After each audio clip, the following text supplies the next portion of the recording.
예, 안녕하세요. 소개받은 서동훈입니다.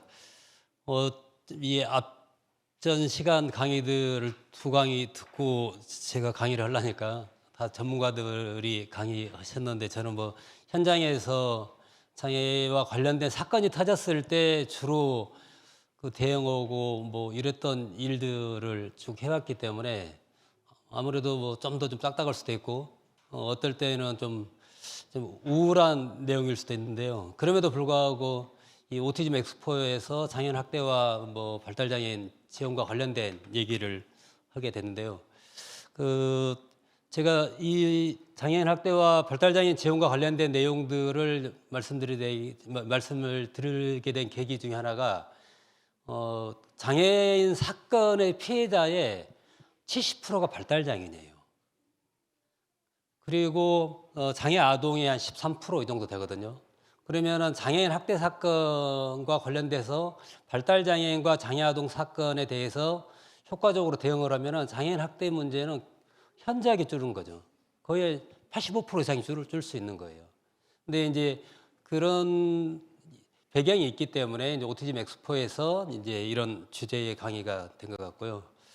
그 내용들은 뭐 주로 이제 장애인 학대와 관련된 전반적인 내용을 살펴보고 그다음에 피해자 지원을 어떻게 할 거냐로 살펴보겠습니다. 좀 내용이 좀 많기 때문에 PT에 있는 내용을 전체 말씀드릴 수는 없고 좀 진행을 좀 빨리빨리 하도록 하겠습니다. 장애인 학대와 관련돼서 말씀드리면은 어떻게 보면은 그 장애인이라는 그 특정한 주체를 얘기하기 전에 우리 사회가 가지고 있는 독특함이 있는 것 같아요. 우리 사회는 어떻게 보면은 남성이 있고 여성이 있는데 제3의 성처럼 장애인이 위치하고 있는 게 우리 사회의 현실이잖아요. 요즘 굉장히 이슈가 되고 있는 사안 중에 하나가 장애인 이동권이잖아요. 이동권과 관련된 이슈 중에 중요한 건 대중교통에 장애인이 탈 수 없는 거예요. 대중교통이면 누구나 타야 되는데 장애인이 못 타는 게 대중교통인 거예요. 그러면 대중교통을 설계할 때 장애인은 배제가 된 거죠. 근데 이게 2022년의 한국 사회의 모습인 거죠. 그런데 우리 사회뿐만 아니라 전 세계의 인권의 흐름들, 이슈들을 쭉 들어보면은 인권이 주로 참정권, 뭐 자유권, 정치적인 뭐 권리의 행사라든가 이런 것들이 쭉 뭐 1세대, 2세대, 3세대 이런 식으로 해서 이제 인권의 발전을 얘기하는데 장애인 학대 문제는 안타깝게도 가장 기본적인 자유권에 대한 침해거든요. 그래서 자유권에 대한 침해는 어떻게 보면은 장애인 학대나 장애인을 가장 원초적으로 인권을 짓밟고 그다음에 존엄성을 제어하는 행위이기 때문에 장애인 학대 문제에 대해서는 좀 더 우리가 민감성을 가지고 대응을 해야 되지 않을까 생각됩니다. 2020년까지 해서 현재 장애인 학대와 관련된 이제 통계들이 나와 있는데요. 2020년에 전체 장애인 학대 신고된 것 중에 장애인 학대 중에 발달장애인 피해자가 67.8%가 나오는 거예요. 그러면 장애인 학대 사건 중에 발달장애인의 피해가 거의 한 70% 육박한 거죠. 그리고 학대의 가해자가 누구냐 했을 때 잘 아는 사람들이 가해를 하는 거예요. 그리고 뭐 장애인 학대와 관련된 그 가해자 중에 안타깝게도 가족 내에서 학대가 많이 나타나요. 그 앞 시간에도 말씀을 많이 하셨는데 뭐 어려운 행동이 있고 그리고 이제 가정 내에서 충분한 지원이 없으니까 부모들이 한계 상황에 몰리게 되는 거죠. 최근 한 3, 4개월 사이에 안타깝게도 장애인, 발달장애인과 장애인 가족들 중에 6분이 사망을 하셨어요. 이게 물론 이제 굉장히 안타까운 사건인 거죠. 그 이면을 살펴보면은 이분들이 사회적인 지지 체계가 없고 사회적인 서비스를 못 받고 고립을 당하기 때문에 극단적인 선택을 할 수밖에 없는 거잖아요. 그래서 이런 사건들은 사회학적으로 보면은 사회적인 타살이라고 얘기를 합니다. 왜? 스스로 가정 내에서 이 문제에 대처할 수 없는 거예요.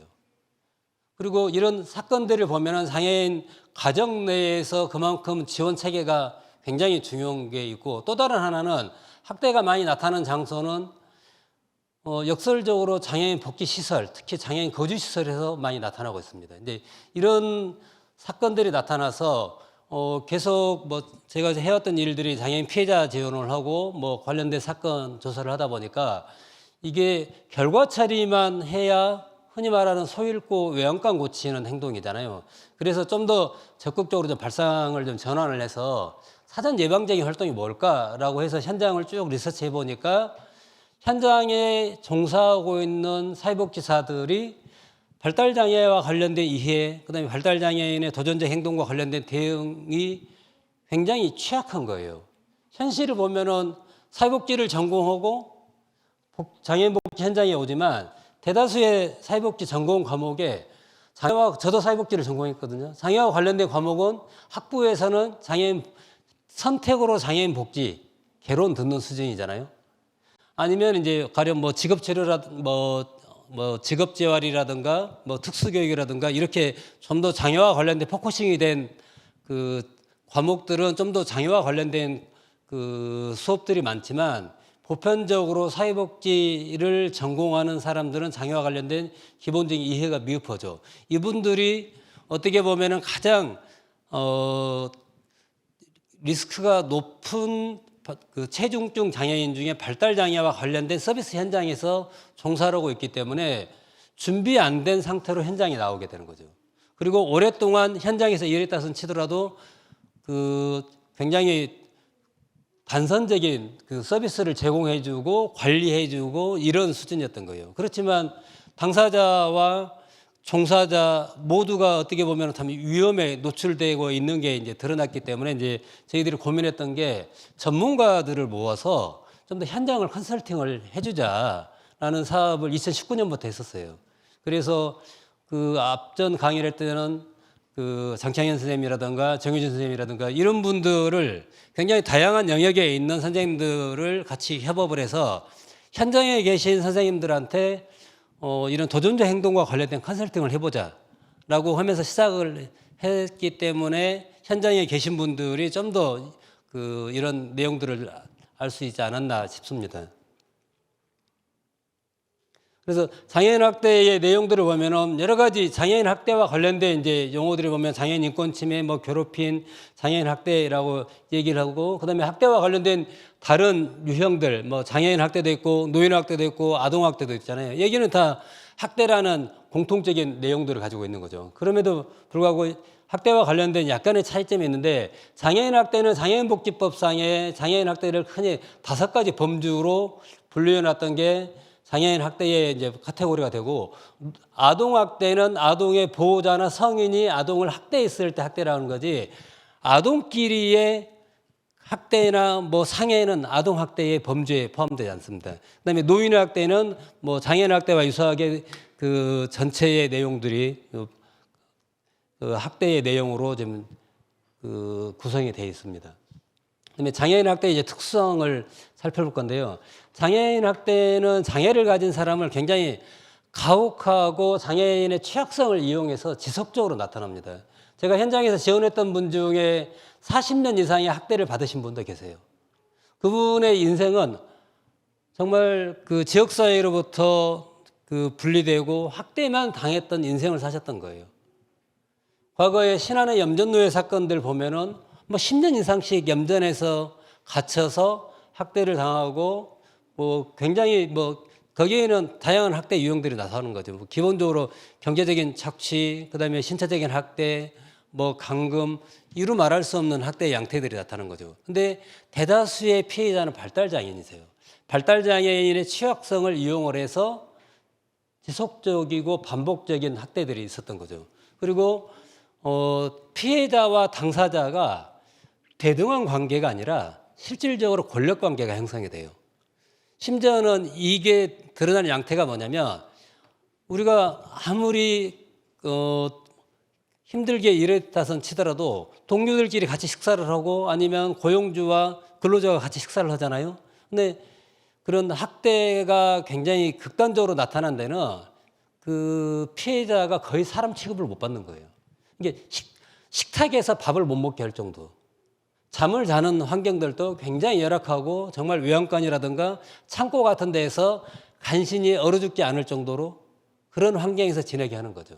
그것은 권력관계가 형성이 됐기 때문에 나의 그런 취약성 때문에 나의 그 현재의 어려움들을 가해자한테 대응할 수 없는 거예요. 거의 무기력한 상태가 되는 거죠. 그렇기 때문에 도저히 그 학대의 현장에서 나올 수가 없는 거예요. 몇 년 전에 잠실 야구장 노예 사건이라고 혹시 들어보신 기억이 있으세요? 잠실 야구장이 굉장히 서울 한복판에 있잖아요. 잠실 야구장은 주변에 펜스가 없어요. 24시간 그 공원을 이용할 수 있어요. 근데 잠실 야구장 한켠에 재활용 쓰레기 분리장이 있어요. 거기에 컨테이너가 있고 그 자리에 발달장애인 당사자가 있는데 뭐 언론에는 17년으로 나오는데 저희들이 조사해 보니까 한 13년 정도 그 자리에 계셨어요. 근데 거기는 길만 건너면 신천역이 있잖아요. 먹자골목. 그런데 그 길을 못 건너요. 아무도 거기에 야간에 경비 쓰고 그 사람을 감시한 사람이 없어요. 근데 그럼에도 불구하고 그 자리에 13년을 사신 거예요. 왜? 본인이 거기에 매이게 된 거예요. 물론 CCTV가 있고 그래서 그 잠실 운동장에 보면은 뭐 야구장 있고 축구장 있고 다양한 체육 시설들이 있잖아요. 이런 낮에 그분이 하신 일이 그 환경을 둘러보면서 재활용 쓰레기들, 뭐 파지들 이런 것들을 받아서 그 쓰레기 분리수거장으로 가져와요. 그리고 그다음에 야구가 있는 날은 굉장히 대량의 쓰레기들이 나오잖아요. 그러면 1차적으로 분리가 되고 그게 재활용이 될 것들은 그 적환장으로 가져오는 거예요. 그러면 밤새 그것을 분리를 하시는 거예요. 거의 상당수의 일을 혼자 하셨고 일이 많을 때에는 고용주가 와서 같이 도와주고 그런데 CCTV를 보면서 이분이 전체를 한 바퀴 쓰레기를 수거해서 돌아오는 시간이 가령 1시간이다. 그런데 1시간 30분 정도 후에 나타나잖아요. 그러면 주인이 한 번씩 와서 그 사업주가 한 번씩 와서 그걸 보면서 그 사람을 굉장히 혼내고 굉장히 억압적이고 하고 그리고 그 굉장히 그 푸시를 많이 한 거죠. 어떻게 보면 정서적으로 굉장히 힘들게 하시는 거죠. 그렇기 때문에 그 당사자가 그 자리에서 보이지 않는 감금이 돼버린 거죠. 그 사람한테 지원 체계가 전혀 없었던 거예요. 그래서 우리가 그분이랑 얘기하면서 놀랍게 그 놀란 것 중에 하나가 그분이 이제 이 학대의 환경에서 관계적으로 분리돼서 쉼터에서 안전하게 지내다 보니까 그분이 하는 얘기가 피자를 시켜서 드렸어요. 그런데 이분이 하는 얘기가 피자가 원래 둥그런 거예요. 이 얘기를 한 거예요. 이분이 피자를 먹어봤는데 먹었던 피자는 잠실 야구장에서 야구 끝나고 피자 시켜서 먹은 거 조각 피자 있잖아요. 남들이 먹다만 피자 이런 것만 먹어봤던 거예요. 근데 한 50대 중반이 넘으신 60이 다 되신 어르신인데 피자가 동그런지를 모를 정도였던 거예요. 이게 장애인의 취약성을 가지고 철저하게 학대의 연결고리에서 파묻혀 살다 보니까 그런 현상이 있었던 거죠. 그래서 이분이 이제 발달장애인, 지적장애가 있으시니까 아무래도 의사소통이라든가 자기결정 능력이 떨어지잖아요. 그리고 그분의 취약성을 가지고 고용주뿐만 아니라 형님이 서울에 사세요. 형님이 수급비를 10년 이상을 갈취해야 했던 거예요. 그리고 형님을 만나는 것은 명절에 한두 번 보고 평상시에는 항상 잠실 야구장 쓰레기 재활용 처리장의 그 컨테이너에서 계속 13년을 사셨던 거죠. 이게 이제 장애인 학대의 어떻게 보면 전형적인, 물론 이제 좀 극단적인 사례가 될 수도 있긴 하지만 전형적인 학대 피해자의 특성들이 잘 나타났던 것 같아요. 만약에 과거에도 그 많은 사람들이 그분이 쓰레기를 분리하고 이걸 봐왔죠. 13년 동안. 그럼에도 불구하고 거기에 대해서 왜 저분이 저렇게 있지? 한여름인데 왜 손바지를 입고 있지? 의구심이 안 들었던 거예요. 그것을 봤던 분은 잠실야구장에 뭐 잔디 관리하고 그랬던 그 선생님이 이제 자기가 여기서 5년을 일했는데 이분이 항상 왜 저렇게 남루한 차림으로 입고 의사소통도 잘 안 되고 그런지 모르겠다라고 우리 기관에 신고가 왔던 거예요. 그래서 가서 상담을 해보니까 어마어마한 배경들이 있었던 거죠.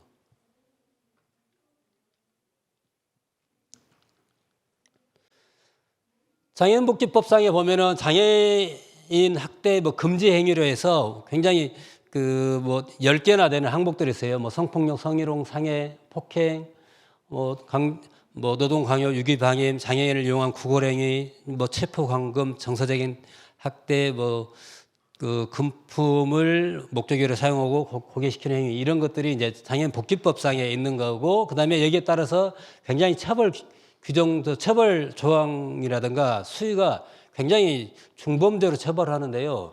근데 문제는 현장에서 이런 법 체계가 작동이 잘 안 되는 게, 장애인 피해자를 오랫동안 학대하고 감금하고 이랬던 분들이 역설적으로 법원이나 경찰, 검찰 조사에 가면은 장애인을 그동안에 오랫동안 돌봤다라고 돼버려요.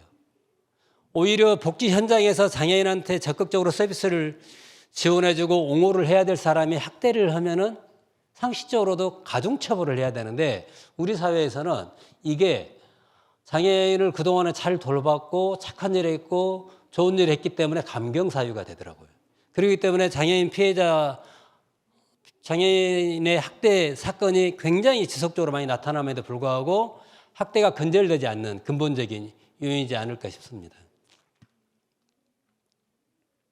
장애인복지법상에 이제 장애인 학대 유형 중심으로 말씀드리는데, 장애인 학대로 보면은 신체적인 학대, 성적인 학대, 그다음에 유기방임, 그다음에 이제 경제적인 착취, 뭐 정서적인 학대, 이렇게 이제 5가지 범주로 넘어가는 게 장애인복지법상의 장애인 학대 유형인데요. 이제 학대와 관련된 주요한 징후들을 좀 더 유심히 살펴보셔야 우리 주변에 혹시 장애를 갖고 있는 사람이 학대를 당하고 있는지 빨리 캐치를 할 수 있을 것 같습니다. 그래서 보면은 그 장애인 학대 피해를 당한 사람들은, 이게 반복적이고 지속적으로 피해를 당한 사람들은 몸에 반복적인 상처가 지속적으로 나타난 거예요. 그리고 상처가 회복이 됐는데 다시 그 흉터가 다시 학대로 나타나기도 하고, 이런 것들이 많이 나타나고, 그리고 이제 요즘은 이제 그 시설이라든가 이런 데서 뭐 체벌이라든가 구속이라든가 이렇게 강박하고 이런 것들이 과거보다는 현저하게 줄었어요. 대신 이 방식을 어떻게 하냐면 약물을 사용해요. 심지어는 그 시설에, 장애인 복지 시설에 보면은, 특히 거주 시설과 이런 데 보면은 굉장히 정신과 약물을 남용을 많이 해요.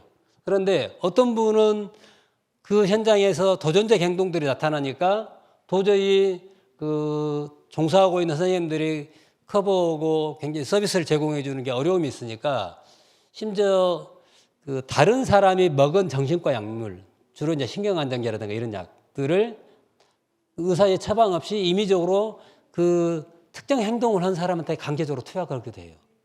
그리고 또 정신과 약물을 먹었을 때는 그 굉장히 부작용들이 많이 나타나잖아요. 어떤 약들은 먹으면 굉장히 물을 많이 먹게 돼요. 근데 이제 물을 너무 많이 먹으면 전해질이 현저하게 줄어들기 때문에 쇼크가 올 수 있어서 위험하긴 하죠.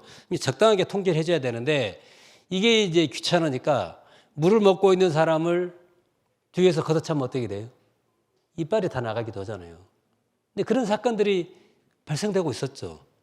지금 안타깝게도 이제 그런 일들이 나타나는 거예요. 그런데 문제는 당사자가 내 피해에 대한 증언이 안 돼요.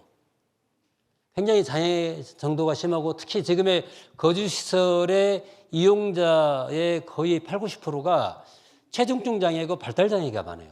그래서 내 피해에 대해서 당사자가 증언이 안 되는 거예요.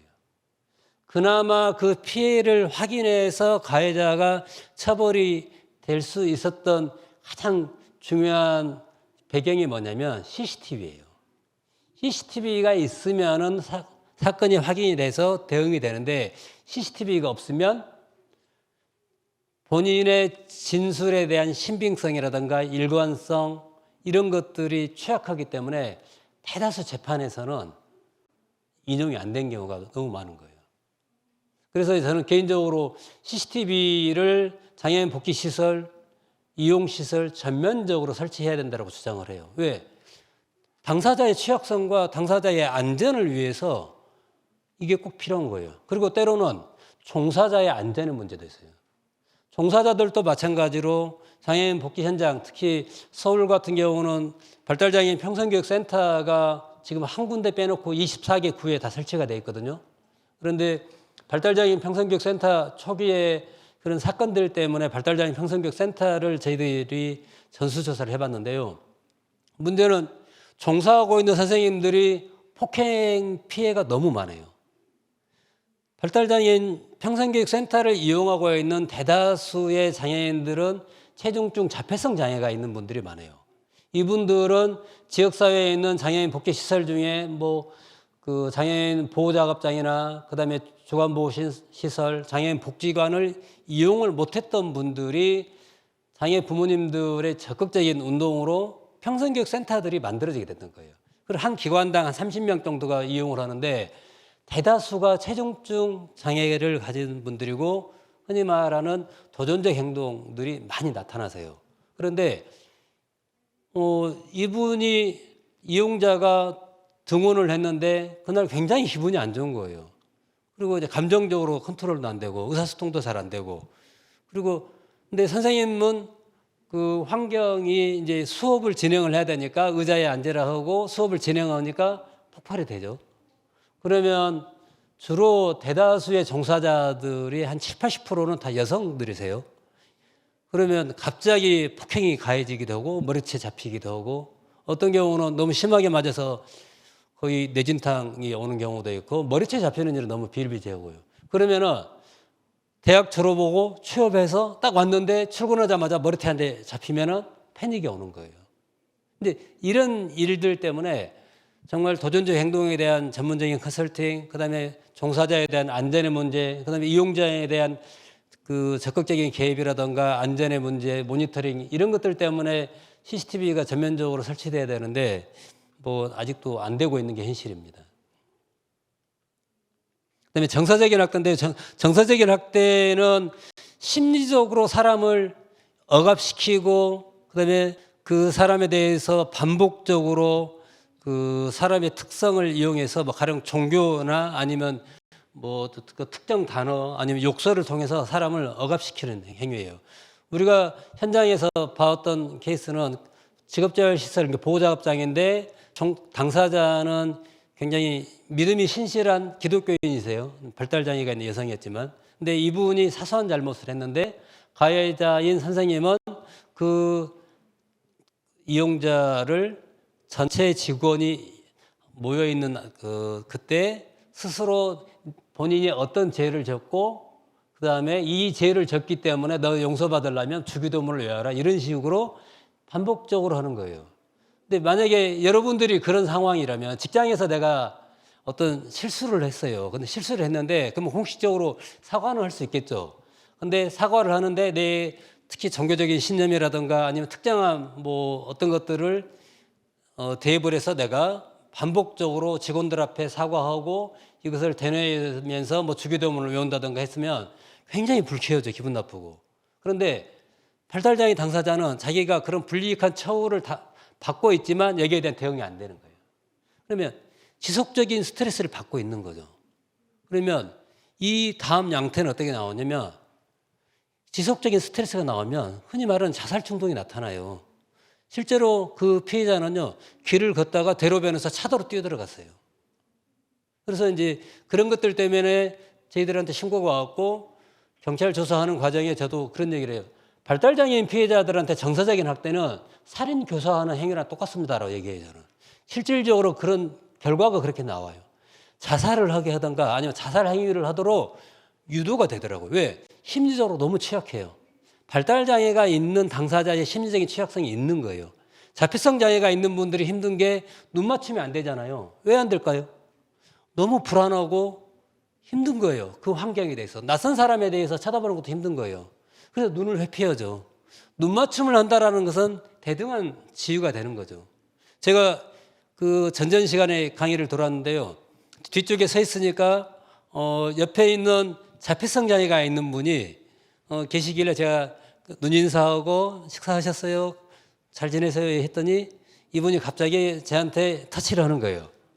그래서 제가 배도 나왔으니까 배 만지기 좋은 거 배도 만지고.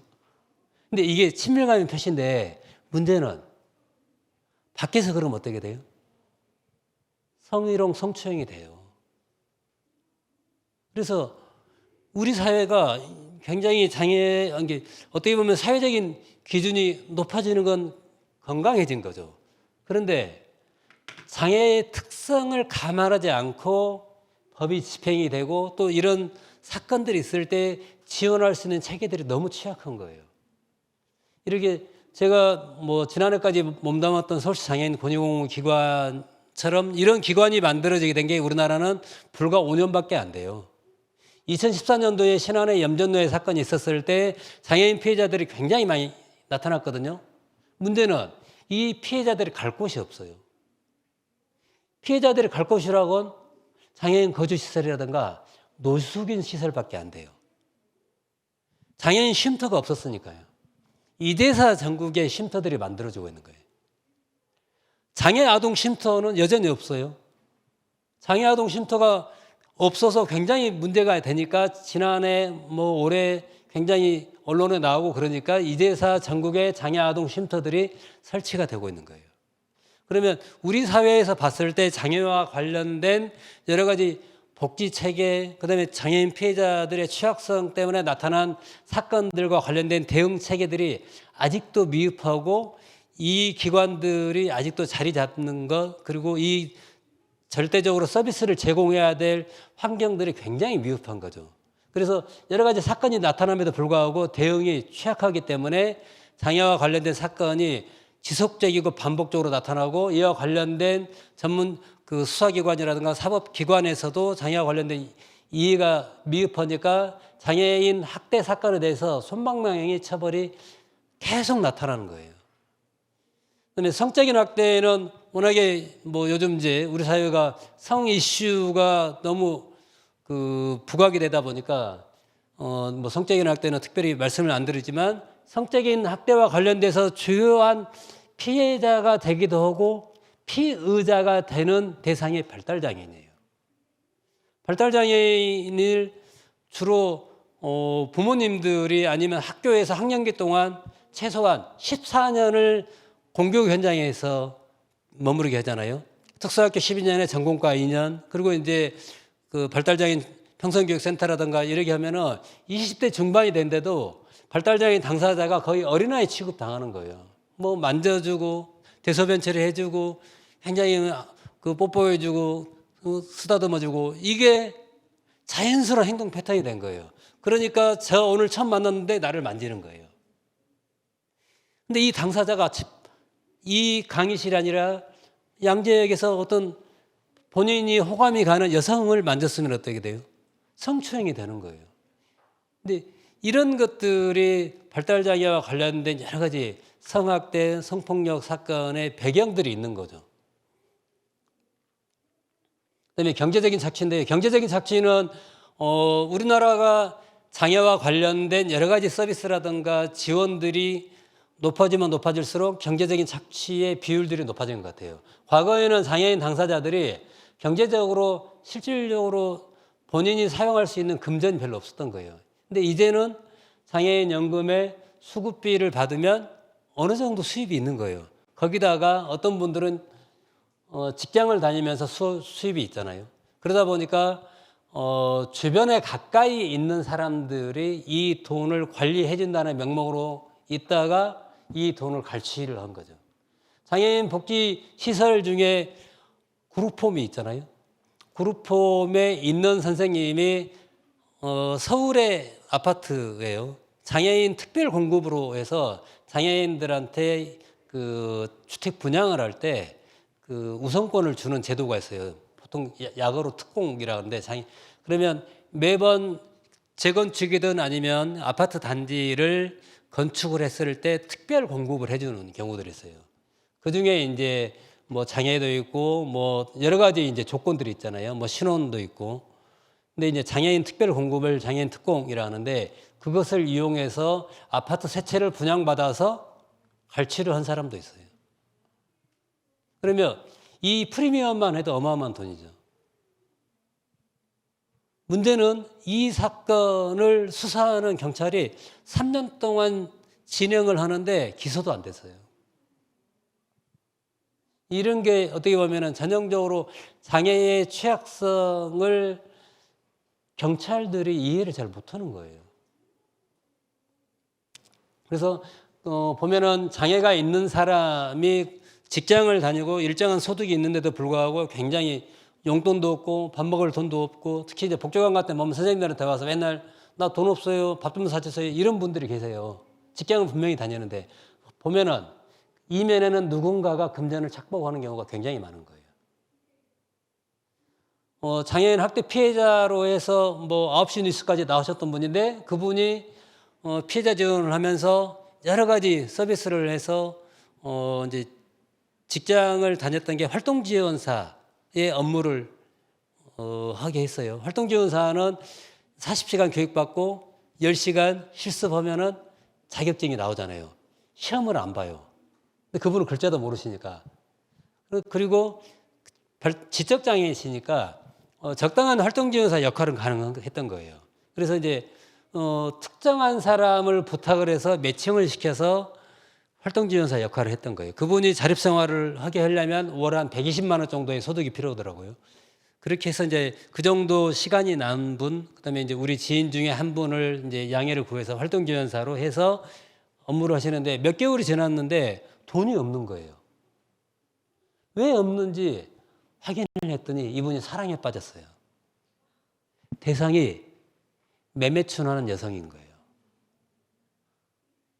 그 여성이 당당한 거예요. 야, 우리 사랑하는 사이야.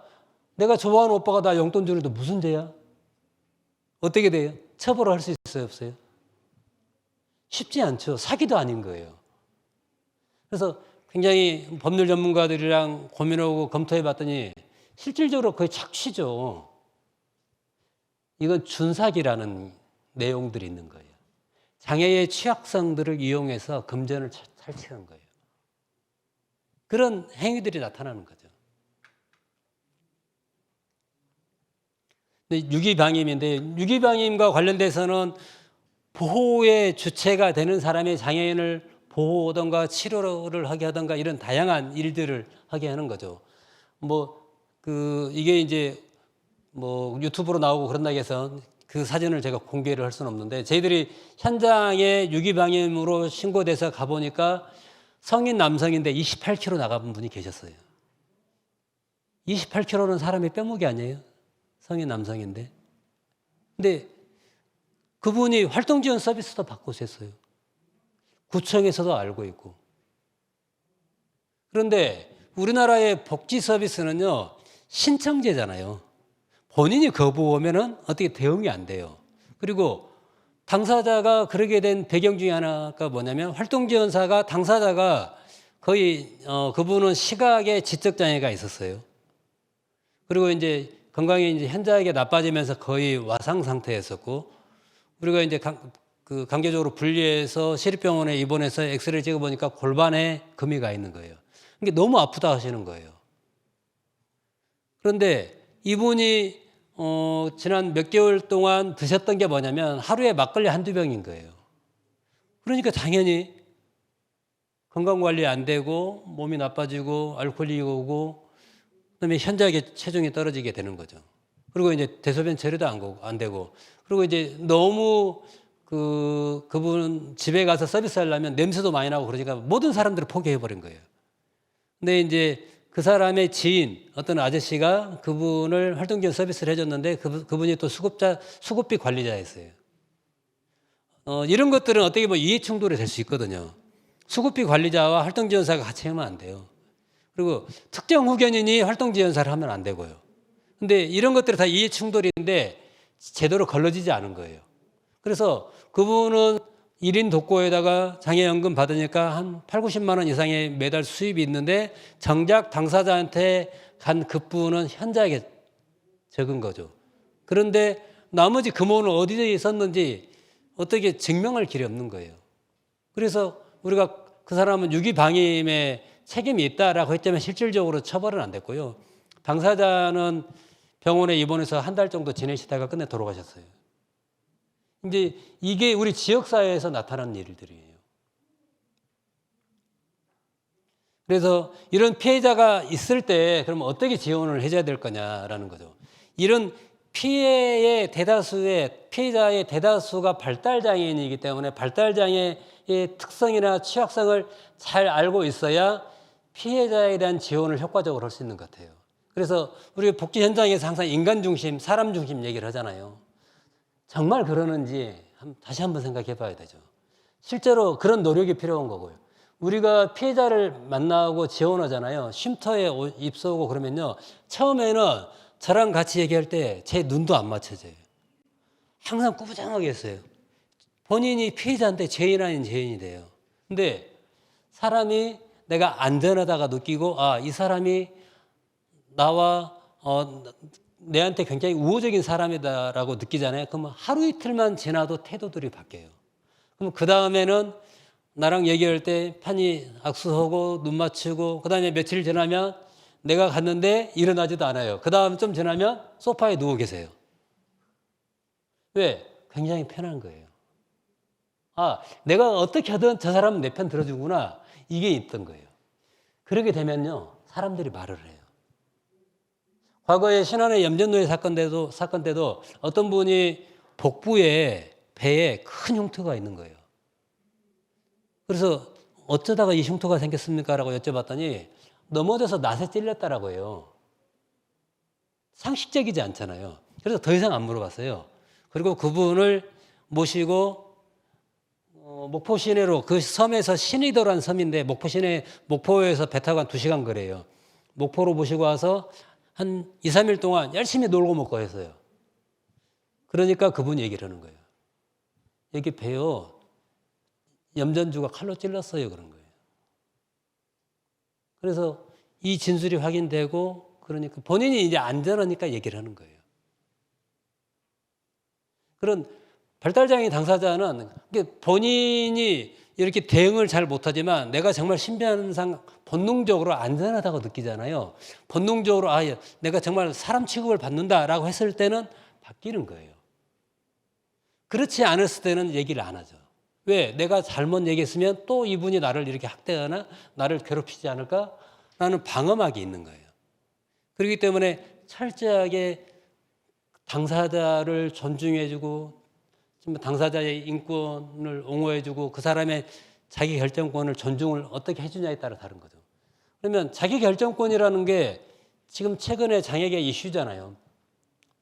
자기 결정권이 무한대로 있는 건 아니에요. 남의 권리를 침해되지 않는 한도에서 자기 결정이에요. 때로는 자기 결정이 내가 감당할 수 있어야 돼요.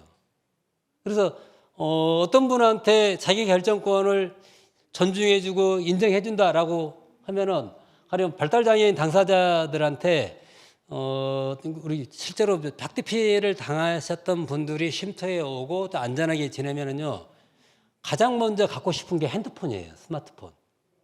스마트폰을 드리면서 그러면 이제 특히 이제 성인 남성들은 나쁜 것은 친구들한테 배우잖아요.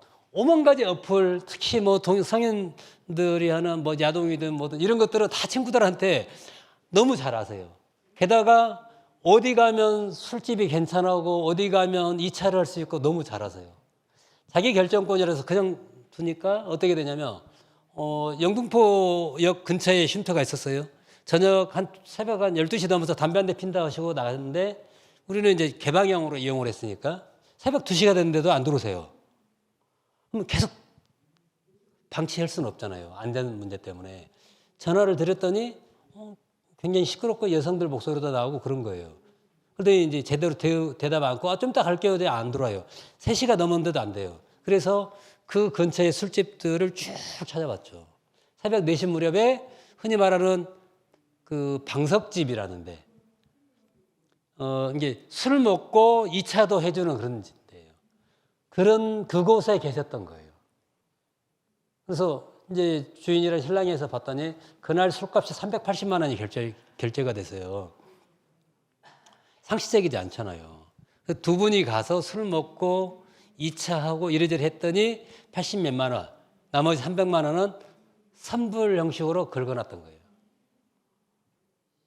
자기 결정권에 해당되니까 그냥 두면 돼요? 그건 아니잖아요. 그래서 본인이 감당해야 될 뭐 오케이 술 먹고 그래 매매춘 했던 거 80만 원 오케이 나머지 300만 원 카드 결제했던 거 취소시키고 굉장히 이제 갈등들이 있는 거죠. 그래서 자기 결정권은 내가 감당할 수 있는 범위 그다음에 다른 사람의 권리가 침해되지 않을 수준까지 일을 하는 거예요. 그런데 자기 결정권을 하도록 실수할 수는 있어요. 반복된 실수를 통해서 배우는 거예요. 그런데 너무 기회를 안 주는 게 현장의 상황인 거죠.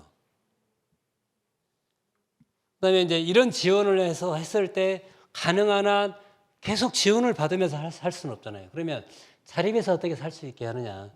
그래서 서울시가 하는 사업 중에 뭐 지원주택이라는 사업이 있어요.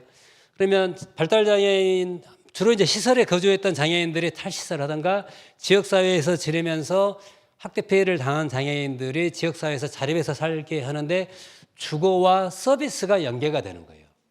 근데 주거만 했을 때는 발달장애인들이 자기 주거 환경을 유지하는 게 쉽지 않아요. 상식적으로 우리가 여러분들이 이제 뭐 자취하신 분도 계시고 혼자 사신 분도 계시고 뭐 가정생활하는 분도 계시지만 저도 집에서 재활용 분리수거 하려면 굉장히 신경 써야 되잖아요. 뭐 종이 그다음에 뭐 플라스틱도 재활용 되는 거 있고 안 되는 거 있고 스티로폼도 되는 거 있고 안 되는 거 다양하게 있잖아요. 이것을 뭉뚱그려서 버리면 경비실에서 전화가 와요. 다 뒤져가지고 왜 분리 안 해서 버렸습니까? 라고 하면서 그러면 끌려가서 이제 한 소리 듣고 열심히 분리해요. 쉽지 않아요. 신경 써야 되고 발달장애인들한테 이것을 자립생활 해준다 해서 집 얻어주고 혼자 사세요라고 하면 안 되는 거예요. 그리고 좀 지나니까 외로워서도 안 되더라고요. 게다가 그 혼자 살게 해줬더니 옆집에 어떤 여성분이 살잖아요. 너무 열심히 쳐다봐요. 그렇게 해서 6개월도 못 살고 주인이 이사병 줄 테니까 나가세요. 이 소리까지 나오더라고요. 왜? 지원이 필요한 거예요. 신체적인 장애인들한테 전동휠체어라든가 이런 보장구가 있기 때문에 일상생활이 가능하잖아요. 발달장애인들한테는 사람의 서비스가 필요한 거예요. 근데 이런 서비스가 발달장애인들한테 마땅한 권리여야 되거든요. 그리고 발달장애인이 여러 가지 어려움을 당했을 때 전문적인 지원을 받아야 진술이 제대로 나오는 거예요. 발달장애인의 특성상 이런 지원이 없으면 맘만 먹으면 발달장애인들한테 오만 죄를 다 뒤집어 씌울 수도 있어요. 실제로 그런 피해를 당한 사례들도 많이 있고 그것 때문에 재심이 된 사례도 있고요. 그래서 피해자와 피해자를 지원할 수 있는 지원 체계가 굉장히 중요한 거죠. 그리고 이제 마지막에는 발달장애인에 대한 세심한 섬세한 지원이 필요한 거예요. 그래서 이런 것을 이제 저희들이 이제 그 학대 피해 장애인들을 지원했던 그런 사업을 하다 보면 하면서 이제 쭉 연구하면서 정말 섬세하고 배려 있고 권위 있는 지원이 필요하다 피해자들한테. 그래서 발달장애인 중심으로 사람 중심으로 하고 존중해주고 배려해주고 그리고 당사자를 우리는 그 현장에 보면 선생님들이 꼭 지도를 하고 뭔가를 바꾸려고 하는 거예요. 사람을 물론 시간이 가면서 바꿔야 되는 거죠. 근데 그렇게 지적을 하고 억지로 끌고 가고 그러잖아요. 그러면 당사자들이 여기에 따라오긴 한데 그 기간이 지나면 리셋이 되는 거예요. 왜? 내 실력이 안 되니까. 하는 척 하는 거죠. 서비스가 있었을 때 선생님을 맞춰주더라고요. 그래서 이 당사자와 관련된 지원을 했을 때는 가능한 한 조직적이고 그리고 나 혼자가 아니라 다양한 자원들이 연계가 돼야 될 것 같아요. 그래서 현장에서 종사하는 사회복지사들한테 가장 필요한 덕목이 뭐냐? 특별한 전문적인 지식보다는 많은 자원들을 어셈블리 해야 돼요. 지역사회에서 굉장히 많은 자원들이 있잖아요. 그러면 그 피해자를 중심으로 보면은 저는 했을 때 주로 이제 지역사회에서 자립시키면은 가장 영순위는 경찰로 꼽아요. 경찰들이 정복 입고 순찰 돌 때 일주일에 한 번씩만 악수해 주세요 그래요. 그 집 가서. 그 다음 그 이유는 경찰이 자주 들락거리는데 누가 나쁜지 못하거든요. 그 다음에 그 지역에 뭐 새마을 분녀이든 아니면 뭐 통장이든 반장이든 이런 지역사회에서 그 굉장히 다양한 행정 일을 하신 분들, 그리고 성인이 되면 이분들이 술도 마실 수 있잖아요. 그러면 갈 수 있는 식당이나 호프집 한두 군데 술을 먹더라도 그 집 가서 먹으면 돼요. 그러면 바가지 안 써요. 근데 이런 것들이 우리는 이게 너무 복지 현장에 있으니까 우리끼리만 하려는 거예요. 다른 기관의 선생님들만 찾는 거예요. 실질적으로 우리는 9 to 6에 대다수 일을 하잖아요. 근데 사건은 6시 이후에 발생된다니까요. 그러면 지역사회에 계신 분들은 어떻게 어셈블리를 해줄 거냐. 지역사회에 계신 분들이 선량한 옹호인이 되게 해주는 게 핵심 키워드가 되는 거예요. 그래야 모니터링도 되고 적당한 일상적인 삶도 되는 거예요. 노래방을 좋아하면 갈 수 있죠. 특정한 노래방을 가게 해야 돼요.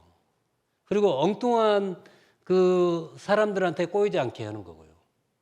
그래야 안전한 삶이 유지가 되더라고요. 그래서 이제 우리가 이제 지원을 할 때 가능한 한 뭐 당사자를 자극하지 않고 당사자가 실수를 하는 건 당연한 거예요. 그러니까 장애가 있는 거예요. 그런 사건이 나타날 수밖에 없는 게 안타까운 현실이지만 상황을 인정을 하는 거죠. 그 다음을 어떻게 할 거냐. 당사자를 철저하게 옹호해주고 지지해주면서 하나하나씩 풀어나가야 되는 거죠. 그래서 당사자 중심으로 가면서 의사소통하고 피해와 관련된 최단의 증거들을 확보를 해야 되는 노력들이 필요한 거죠. 그랬을 때 주변에 지원하고 있는 사람들, 주변에서 누구를 만났고 어떤 관계가 있었고 이걸 쭉 확인해 볼 수 있는 거죠. 그리고 이제 하지 말아야 될 것들 굉장히 당사자를 억압시키고 정말 지적질하고 비난하고 이런 것들이 은연중에 나타나는 거예요. 그러면 당사자가 수그러드는 거죠. 적극적으로 내 피해라든가 아니면 때로는 이분이 피의자가 될 수도 있어요. 근데 피의자가 됐는데도 불구하고 본인의 상황이라든가 그때 여러 가지 것들을 얘기를 해줘야 적당한 피해자 지원도 되거든요. 그런데 이제 억압적인 환경이라든가 비난을 받고 그러면은 대다수의 사람들은 얘기를 안 해요. 그래서 장애와 관련돼서 뭐 여러 가지 뭐 대응 절차들이 있는데 보시면은 이제 먼저 피해자 중심으로 보호를 하고 그다음에 증거나 기록들을 이제 보존을 해야 되고 사건을 즉시 보고를 해주는 게 굉장히 중요한 것 같아요. 이 사건에 대해서 기관 차원에서 대응한다고 해서 어쩌다 보면은 시간이 지나잖아요. 그러면은 어떤 문제가 나오냐면 여러분들이 현장에서 사회복지 현장에서 종사를 하시면은 신고 의무자가 되세요. 그것 때문에 신고를 지연하려고 했고 이 사건을 은폐하려고 하지 않았느냐라는 지적을 받고 그렇게 되면은 신고 의무 위반이 돼서 과태료 처분을 받는 경우도 있습니다. 그렇기 때문에 사건과 관련된 부분이 있으면은 바로 공식적으로 대응을 해주시면 좋을 것 같고요. 그다음에 이제 내부 고발이라든가 뭐 피해자를 지원하는 건 당연한데 문제는 이제 내부 고발자를 보호하는 것들이 우리나라에서는 굉장히 취약한 게 현실의 문제지만 그럼에도 불구하고 정말 이 피해자 중심으로 가면은 기관 내부에서 이런 사건이 있었을 때 동료지만 정당한 책임을 짓도록 하는 풍토는 필요한 것 같습니다. 그리고 이제 정당한 편의 제공과 관련된 부분인데요. 이런 사건이 나타났을 때 기본적으로 발달장애인 사건이 나타나면 무조건 신뢰관계인 동석이 돼야 돼요. 신뢰관계인 동석이 안 되잖아요. 그럼 재판 과정에서도 이게 무죄가 되기도 해요. 어떤 분이 지하철에서 성추행했다고 신고가 돼서 이분이 경찰에 긴급 체포되고 재판을 받아서 1심에서 실형이 나왔어요. 근데 그 과정 중에 이제 2심 때 저희 기관이 연계돼서 쭉 봤더니 1심 때 발달장애인한테 신뢰관계인은 권리예요. 신뢰관계인이 지원이 없었던 거예요. 그러면 이분의 진술이 다 전면 백지화되는 거예요. 그리고 내용을 봤더니 CCTV라든가 여러 정황들을 분석을 해보니까 추행했다라고 보기 어려웠던 거예요. 그래서 이제 무죄로 나왔던 사건들이 있었는데요. 그래서 굉장히 신뢰관계인은 중요한 거죠. 신뢰관계인은 누구나 할 수 있습니다. 근데 이제 부모님들이 많이 하기도 하고 현장에 계시는 사회복지 선생님들이 하는데 문제는 부모님들이 하면은 감정 통제가 안 돼요. 경찰서에 가서 사고를 치세요. 신뢰관계인으로 제일 좋은 것은 현장에서 복지 서비스를 제공하시는 선생님들이세요. 그래서 이분들이 이분의 그 당사자의 의사소통 패턴, 그 다음에 행동 양식, 그 다음에 이해하는 것들, 그 다음에 그런 메시지가 충분히 쉬운 용어로 대처가 돼야 되잖아요. 근데 이제 안타까운 것은 사회복지 현장에 계신 분들이 경찰서에 가본 일이 거의 없어요. 너무 착한 일들만 하니까. 저 같은 사람은 경찰서에 맨날 가서 조사받기도 하고 뭐 별별 처벌도 받고 그러지만 대다수의 선생님들이 경찰서에 그 환경이 적응이 안 되니까 신뢰관계인으로 가서 대응을 잘 못하는 거예요. 근데 그런 것들 때문에 그 발달장애인 법이라든가 장애인복지법상에 뭐 의사소통 조력인, 통역인, 진술조력인, 보조인들이 있는 거죠. 그래서 그 정당한 편의 제공에 해당되는 것들이에요. 그래서 그런 사건이 있으면 당사자 중심으로 어떤 지원 서비스, 지원 체계가 있는지. 그래서 보조인 같은 경우는 발달장애인 지원센터, 그다음에 옹호기관의 직원들이 보조인으로 들어가기도 하는 거예요. 그다음에 이제 통역인은 의사소통 조력인 같은 경우는 수화통역도 굉장히 중요하거든요. 수화통역이 전문적으로 훈련되지 않는 사람이 가면은 사건이 이상하게 꼬이기도 해요. 실질적으로 이런 사건들 때문에 진술이 오염이 되기도 해요. 그래서 정당한 발달장애인뿐 아니라 장애인 사건이 발생됐을 때는 정당한 편의 제공은 당사자의 권리이기 때문에 이런 정당한 편의 제공이 될 수 있는 것들이 무엇인지 잘 파악을 해 주셔야 될 것 같습니다. 기본적으로 이런 내용을 설명을 드릴 때 보통 한 2시간 하는데 너무 1시간 내에 짧은 시간에 말씀을 드리려니까 좀 버벅거리기도 했는데 내용들이 좀 더 있지만 여러분들이 현장에서 장애인 학대가 의심이 되면은 관련된 전문기관, 옹호기관이라든가 발달장애인 지원센터, 뭐 경찰에 적극적으로 알리고 신고를 해주시는 게 피해자를 지원하는 데 가장 효과적이지 않을까 싶습니다. 여튼 굉장히 딱딱한 강의 너무 열심히 들어주셔서 감사합니다.